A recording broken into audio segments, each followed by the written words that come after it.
Today we're going to talk about the Filipino martial arts concept of defanging the snake.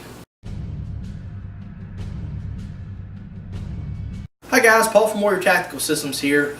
Today we want to talk about the Filipino concept of defanging the snake.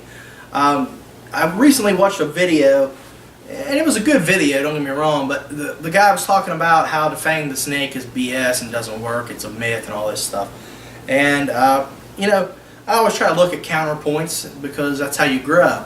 But I disagree with him. He had some good points. You know, he brought in an ER doctor that said, I've seen arms cut wide open and everything still functions. Their tendons are still, they have enough of tendons still connected that they can use their hand and still have good grip strength.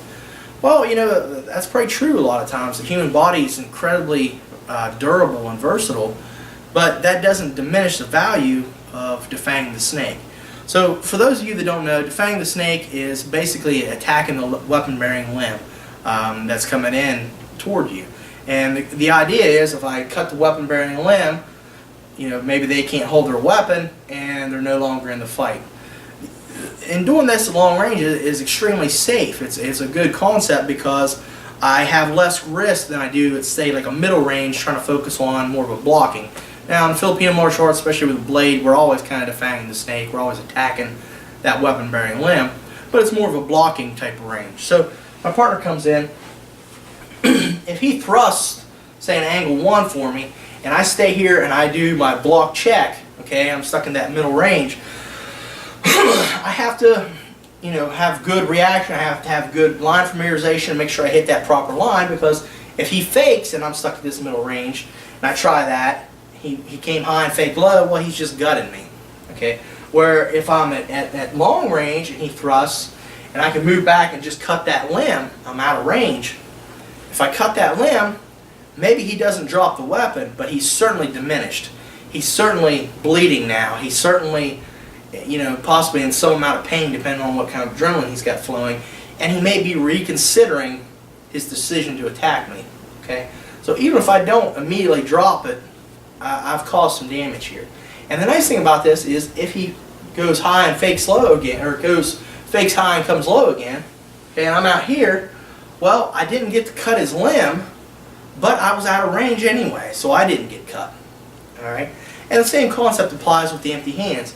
If he were to throw a punch at me, okay, I can use these destructions to defang the snake to some extent. I can damage his hands.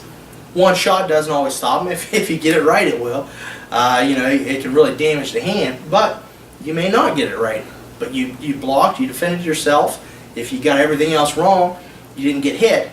But if you get it right, you shred his hand. So thanks, Nick. There's a lot of value in defanging the snake. I know in a lot of our training, especially with edged weapons, we'll train that the first cut on the limb ends the fight. And we do that on purpose to make people not trade. We don't want people getting in knife fights and trading with their opponent. We want to get the cut without getting the other guy cut. So we'll make up the drill where, okay, the first one to tap the hand wins. And we have little tournaments like that sometimes. It's fun, it develops attributes. But that's not for realism, that's to develop that emphasis on attacking the limb and not trading blows.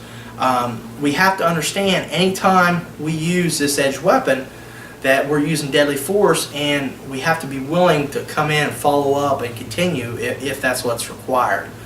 The ideal world, I would cut him on his arm, he would drop the weapon, he would live to fight another day. I wouldn't have to take a life, but I didn't get, you know, killed myself. So, you know, we never want to count on the one cut stopping him. And that goes for hits too. I don't want to count on knocking the guy out the first time. I always want to be following up. And if he gets knocked out by the first shot, then that's a bonus. It's a surprise. But, you know, again, the video has some good points he's talking about, but I completely disagree with him. I still believe defanging the snake is an excellent tactic, and I don't believe it would be passed down all these generations of Filipino warriors if it didn't have some functional use on the battlefield. Okay, so if you enjoyed that video, please click like and subscribe if you haven't already. And please leave me your comments. What do you think? Is defanging the snake BS? Is it, am I missing a point somewhere along the lines there? You know, what can we add to this? I appreciate the discussion.